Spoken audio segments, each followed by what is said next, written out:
All right. Hey, everyone. Welcome back to the next session where we're going to talk about marketing and the difference between whether you're bootstrapped or a funded startup and how that plays out in your marketing strategy and how you invest and spend money. And I'm very excited to have Rob here. I met him 2019 at MicroConf in Croatia and have been following the Startup for the Rest of Us podcast religiously since then. And I really wanted to pick his brain on the topic. So very excited about the session. And Rob, over to you to kick this off. As Viola said, I'm going to be talking about building a marketing team and comparing the two approaches of being bootstrapped versus funded. I'm a startup founder by training, software developer who became an entrepreneur and then had to learn how to market because without marketing, nothing works in the software world. So I've done marketing myself. I've built small marketing teams, and then one of my companies got acquired by a venture funded company, and we had a marketing team when I got there of 40 people. And then I was involved in helping kind of reshape that. So I have experience, again, as a solo marketer, a small marketing team, and then on a larger one. I'm at Rob Walling on Twitter. I would love to connect with you there. And tinyseed.com is really one of my focuses today. Briefly about me, the three things that I'm working on these days that inform this opinion, of having seen the bootstrapped and the funded side is the first is a online community and the event that Viola mentioned called MicroConf, and it's focused on bootstrapped and mostly bootstrapped SaaS founders, software as a service founders. So we have an online community and then in-person events. We're going to be running our 20th event this week. So excited about that. Been doing that for more than 10 years. And then Tiny Seed is a startup accelerator where we're about to invest in our 60th company. Again, mostly bootstrap SaaS companies. So I get to see across a lot of, SaaS companies who are building marketing departments and who usually start as one person and then get to that 5 or 10 mark. So I've seen patterns and anti-patterns that I'll be referring to today. And then Startups for the Rest of Us, the podcast I've been doing for about 11 years, where I talk about all this kind of nerdy stuff, software development, but mostly, frankly, marketing, lead gen, and just how to build a business. But the most important thing, and the reason, my purpose is these folks here, my 15-year-old, 11-year-old, and my wife. So with that, let's dive in. Oh, these are a bunch of the companies that I already covered this slide, but basically my experience comes both from starting my own SaaS companies and exiting them. I had two, it depends on how you count, but I had two exits in 2015 and 2016. And then across my personal portfolio and then the Tiny Seed portfolio is now north of 80 companies that I see the inner workings of. I get monthly updates. I see financials. I advise them and give them advice. And so that's what I'll be borrowing from today. So the first thing, my talk is in 3 sections. And the first thing I'm going to talk about is being strategic versus implementing. And then we'll, look at kind of the bootstrap versus funded approaches that I would recommend or that I would personally do if I were building a marketing team. And then the last one's just a short case study of a decision we recently had to make at Tiny Seed. So the reason I'm bringing this up, and this may be, half of you may already know this, but what I find with especially newer founders that I'm advising, folks who maybe haven't dug into marketing a lot, is that they don't understand that there are people who are strategic in marketing and there are implementers. And when I say strategic versus implementing, someone who's strategic is oftentimes the marketing manager. It's someone who can look at, or it's a founder, but someone who can look at this list of all these approaches and say, we're going to try these 3 over the next quarter. Here's how we're going to do it from a high level. And I need resources to help me implement these, right? So it's the person who's thinking and who looks out and says, okay, it's SEO. What's working in the SEO space today? What is working in display ads? What's working in cold email? How do we think about this from a high level? But maybe I'm not writing all the copy myself. Versus someone who's implementing is in the nitty gritty, writing the copy. Sometimes these are the same person, but oftentimes if you're a funded company, they're not. When you have a marketing team of 20, 30, 40 people, you know that you have people doing strategy and people actually being the individual contributors, right? There do exist some people who are truly strategic and also individual contributors. And I call them unicorns because there aren't that many of them. They're very hard to find. And if you can find them, good on you. But if you are going to build a marketing team really fast, it's going to be, you're going to want to break down I'll say the roles into have a strategic person who's, in charge of content. And then you have 3-4 writers below them. And then if you're going to be doing pay-per-click ads, you have that person who's in charge of thinking about, well, are we going to do Facebook, Google, and being strategic about that? And then you have people actually clicking the buttons below them. It really all comes down to cost versus speed. And that's really, if you think about being funded is just throwing money at problems, right? It's throwing finances behind something to make it go faster. And if you are going to try to move quickly, then you do need this balance of, or I would say need is probably a strong word, but the way I look at it is you want a balance of individual contributors versus folks doing strategic. That's going to lead me into my next part. But before we do that, Viola, do you have any questions, interjections, thoughts before we go to part 2? Firstly, I very much agree with that separation. And I'm curious, imagine you are interviewing someone.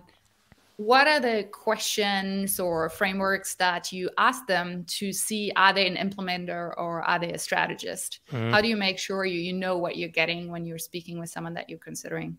Yeah. And that it's such a mistake. Mistake's a strong word, but I see a lot of founders, they want that unicorn. Because they only have a budget to hire one person, right? If they're bootstrapped, mostly bootstrapped. And they want someone who is strategic and then can implement 5 different marketing approaches and knows half of the things, on that slide. And it's really, really hard to find people like that. And so to your question of what questions do you ask? To me, I look back at their history, right? Their work history, and I dig in. There's a book called The Who Method of Hiring. And I know that book. Yeah. And the whole thing is just to walk through their history. And I don't follow what do they have, like a 10-hour interview process? I don't follow that fully, but I will go back through their last, let's say 2 jobs, and I'll dig way deep, like for 10, 15 minutes into a single role and say, what did you do here? Okay. So you were copywriting. Were you coming up with who was coming up with the ideas? Who was coming up with the keywords? Who was, and I just dig in really hard. I think, that's probably been my thing, is to dig into experience, because most people won't sit there and lie to you about what they did, right? If you say, can you do this? So everyone will say yes, yes, yes, because they want the job. But if you say, did you do this? It's pretty black and white. Agreed. And would you say that if you're early stage startup and you're just starting to build out your team, that you might be looking to get an implementer more than a strategist? Like my mind maybe it's good to have a hustler and then give them a good mentor, or give them, for example, someone like you or the tiny seed coaches that can help inform them on the strategic way. Am I on the right train of thought here, or how do you think about that? I think you're right. I mean, it all comes down to budget, because if you have the budget, then of course hiring a strategic and someone who's the manager or director or whatever, and then hiring individual contributors is the way to go. But most of us aren't able to hire 3 or 4 people out of the gate. So in that case, then you have to ask yourself, am I the founder capable of essentially managing marketing? Like, do I have those skills, or am I willing to learn them? Or do I need, to your point, to hire someone outside? There are folks, Asia Arangio and Corey Haynes. There are these folks who are unicorns, and you can hire them. They're freelancers / agencies. You can hire them to come in and assist and be that strategic thinker, and then farm out to individual contributors. Right. I appreciate that. All right. We'll put you back, put the slide back in big and let you continue. Sounds good. So I'm going to dive in more to your second question here, actually. How would I build my marketing team from scratch? The reason I phrase it this way, I didn't say how you should build your marketing team, because I think there's a lot of different ways to do it. But if I were to do it again, this is what I would do. And I have 2 separate plans here.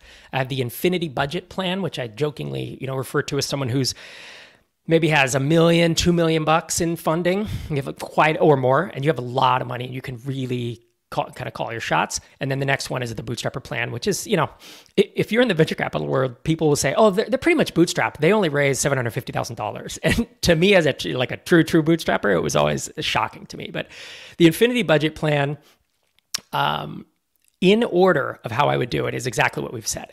in a perfect world, I would love that when I start marketing to be able to hire a manager and individual contributors to cover the, or freelancers to be able to cover the steps or the marketing approaches we want to do. That's in a perfect world. If I can't do that, I'm going to be considering hiring an agency or two. And it depends on what you're doing here. If all you're going to do is focus on content marketing, you should be able to just hire one agency. But it is more expensive and challenging to find a single agency that's really good at content and Facebook ads and display ads, right? So that's where I have one or more agencies. And usually they're not quite expensive. Usually, agencies are a bit more budget than I'd say a lot of bootstrappers can afford.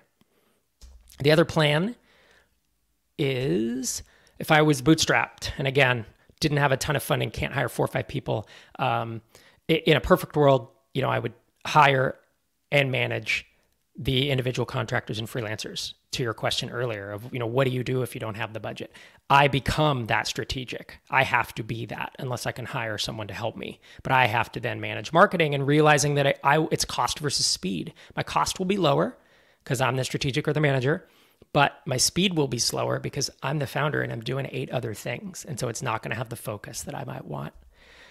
Second one is to hire a unicorn. It is possible. I use the phrase unicorn to mean someone who's really hard to find, but it doesn't mean they don't exist. And I have seen some people. But again, the mistake is most founders think, well, I want this from the start. And then they spend 4, 5, 6 months trying to find somebody where I think the first approach is likely a better one. And the third approach is the one that I did early on, and it was really, really hard. But I hired junior people who knew of marketing, and they kind of knew, they had read the blogs and listened to the podcast, and then I trained them up. So those are the approaches that I advise, my portfolio companies to do, and those are just the mental models that I think about. Before I hop into this final section on a recent decision we made, Viola, do you have any questions for me? Thoughts? Many. Thought number one kind of comes back to the slide when you showed all the marketing tactics and fields of marketing. Mm-hmm. And I think one thing I would recommend is getting clear on what are the ones that are for you and for your company, because also a CMO, a marketing manager, they probably have some sort of like specialty. And so I think whether then you're looking for that unicorn or you're looking for your marketing manager for your funded company, I do think it's probably good to make sure that your main channels kind of align with maybe what their marketing manager has a background in. If you're mainly doing, let's say, product marketing, but the person you hire maybe is mainly a lead gen expert or field marketer, et cetera, I think there's a lot of like strategic mindsets that you can apply from channel to channel. And I think as you evolve as a marketer, you see more across channels. But I think a lot about the kind of like marketing manager, CMO personality kind of needs to fit the company and what marketing strategy what you would look for. So that's one comment that I have. I agree. The other one I'm curious about is when we talk about low cost, high cost, et cetera, like what does that mean in terms of like, where am I at? What stage? What budget do I have? What's the runway? How do I know if I'm comfortable putting out that salary or that fee for an agency, which maybe an agency even offers you a 12-month contract, right? Mm-hmm. And part of that might be even upfront, or there might be a discount if you buy 6 months upfront. And so how do I even know if I can afford a lower or higher cost as a startup? The assumption is obviously, right, I invest more in marketing, the business is going to grow enough so that I'll make that money back. So there's probably a second question related to performance and how do you measure success and how do you know if your investment was worthwhile. But let's maybe start with the starting point, like how do we know how much budget we can put towards that? Yeah, no, that's a really good question. I'm glad you brought it up. So the way we usually think about it, I've had several discussions about it. It does depend on, like, if I know that, some of your audience is founders and some folks are, marketing managers and implementers. But for the founders, when we think through budget, it depends a little bit on kind of risk tolerance and how fast you're willing to move, but potentially risking, having to lay people off or hitting zero in the bank account.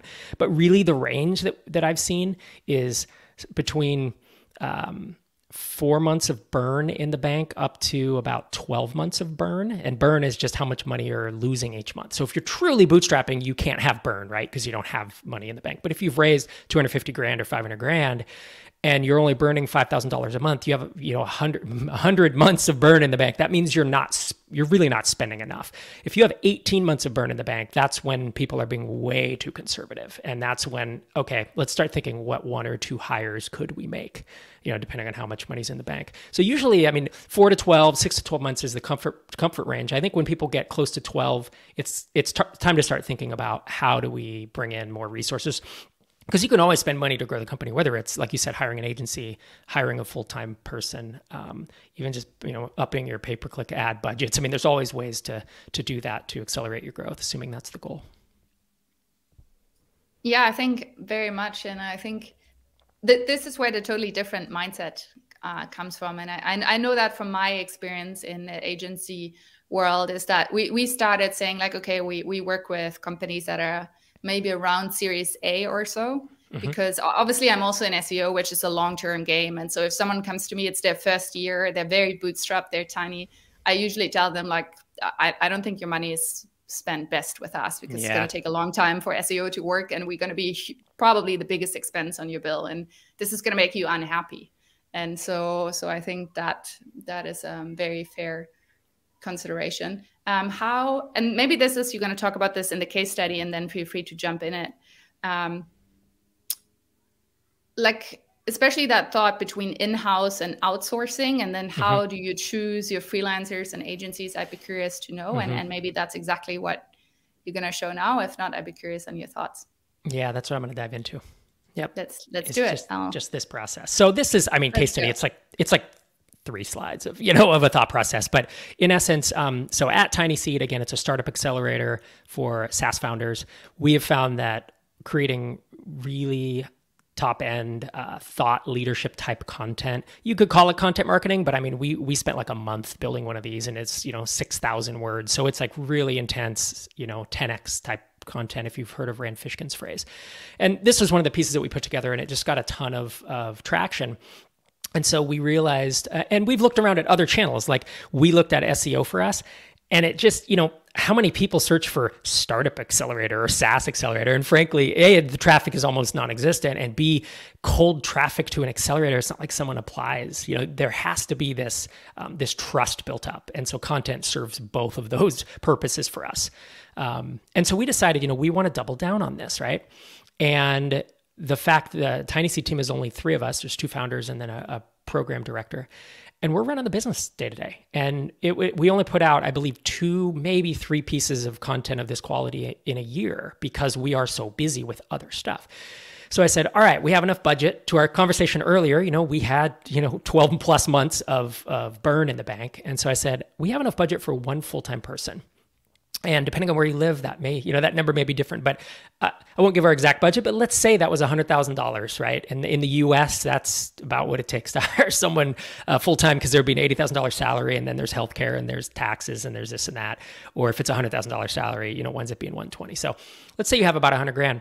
I said, okay, I'm going to go out and I'm going to hire a content marketer. And this is such the mistake that I see a lot of founders make. They say, I'm going to go out and hire someone to do marketing. And it's like, remember that big list I posted earlier? Like, which of those are you going to do? Because there's no one person that knows all of those. So you have to figure out what can work for you before you go find the person. So I started digging in more to content marketing because, see, I've always, again, as the jack of all trades, I've scrappy bootstrap founder, I just did all this stuff myself. But I realized that on high performing teams that do really, really top-notch content, there's a strategist who goes out and says, well, this is what's working for these other companies, and this is kind of the plan we're going to do. There's a project manager driving the process. Sometimes those 2 are combined. Other times they're not. There's someone who writes it. There's someone who edits it. There's someone who puts design in. And then someone does the actual promotion, right? The social media, there's outreach, there's posting on Reddit, there's whatever it is. So here we have, on a big team or in an agency, you might literally have 6 salaries, 6 individual folks working on content marketing.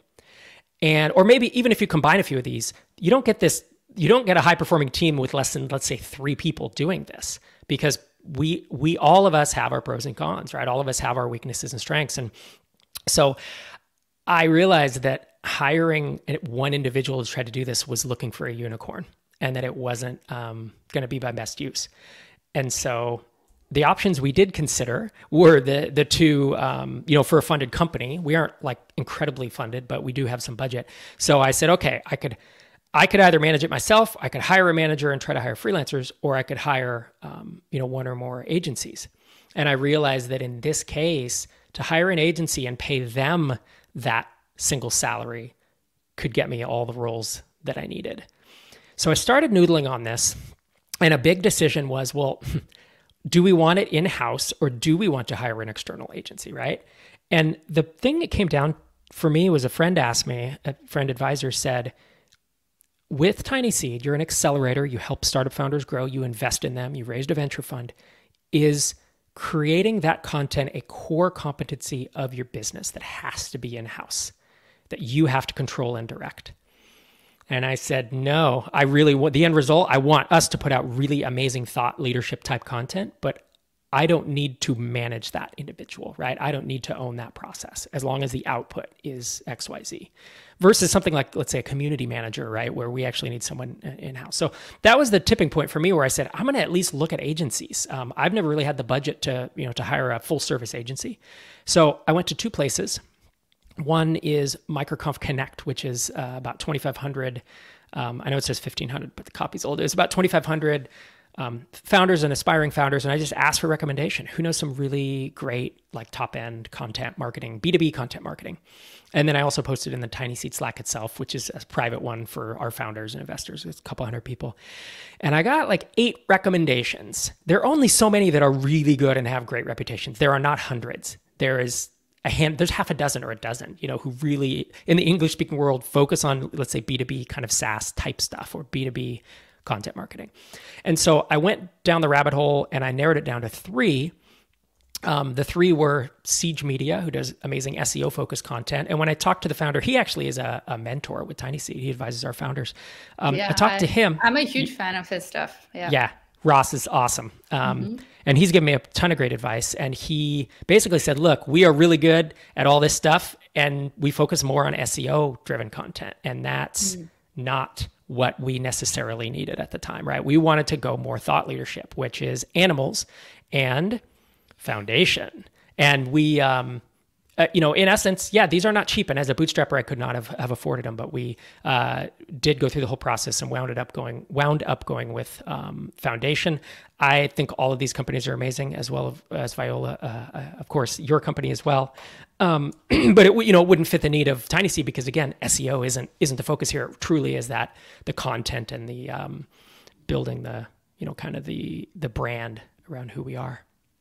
So that was the thought process. I can go in more detail about specifically what I looked at, but really I'm curious if there are any questions or thoughts. Firstly, I appreciate it. I was laughing so much when you showed the content marketer because this happened to me. I was hired as a content marketer and I, at the time, even thought, I'm like, I can kind of do all these things.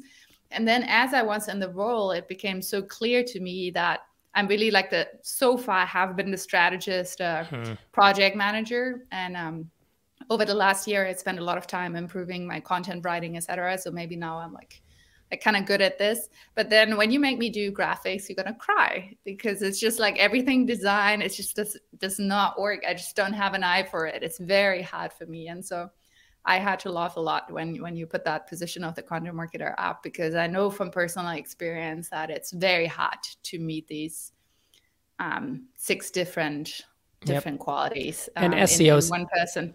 SEOs, all of these things are similar. It's like there's pay-per-click ads and there's SEO, and it's like it seems like one person could do it. And I know there are folks like yourself who are unicorns with SEO, but you can also get a great team where it's like, well, we have the writers and we have the keyword researchers and we have the strategy, and break it down.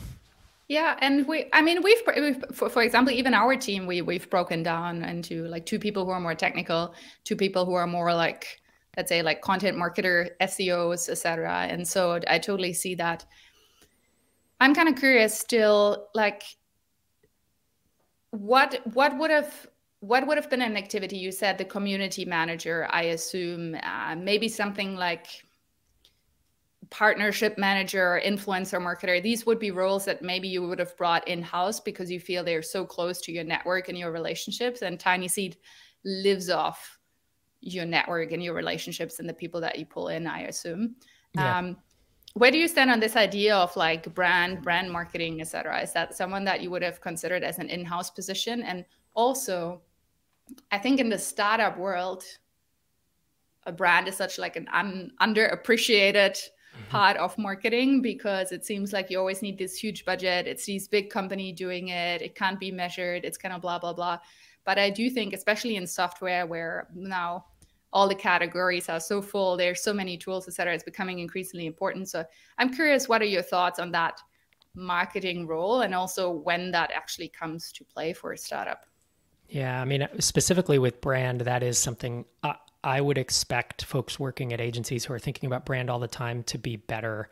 And you need a brand team, I think. Again, I think there's just too many roles around it. Right. And if I have budget for one person, I'm hiring a branding unicorn, I think, versus, hey, they have a designer and they have probably 2 strategists, and then they have, whatever. It's a similar situation.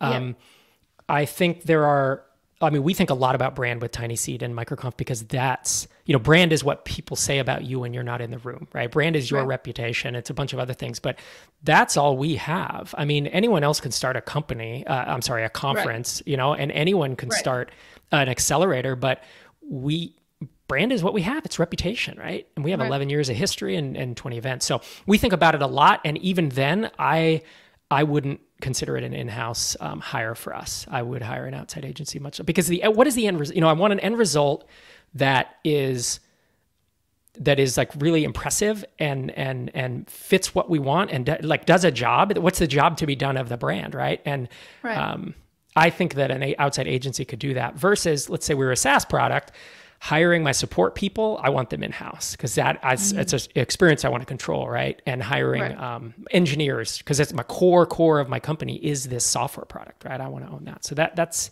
how I think about it. Yeah, nice. What are some final thoughts you have for people? Because interestingly enough, you keep often you say founder, because I think those are the people that you mainly work with. Yeah. But I really think everything is super true for those first 1, 2, or 3 people being hired into a marketing team. And especially if you're the manager, strategist, these are all the questions that you constantly ask yourself, right? Am I getting a freelancer?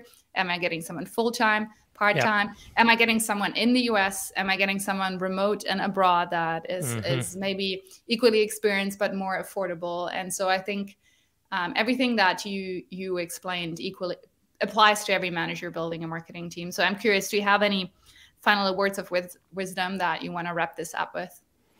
I think the paradigm of strategist versus individual contributor or strategist versus implementer it's a very simple one, and it may seem obvious, but it's one that I find people new to any field don't usually understand. Again, you might say, I'm going to go get a software developer to build my product. And it's like, do you realize you need a designer and then someone thinking about UX, and then you need a front end, and then you need, it's just specialization is really what it is. So that's probably what I'd leave folks with.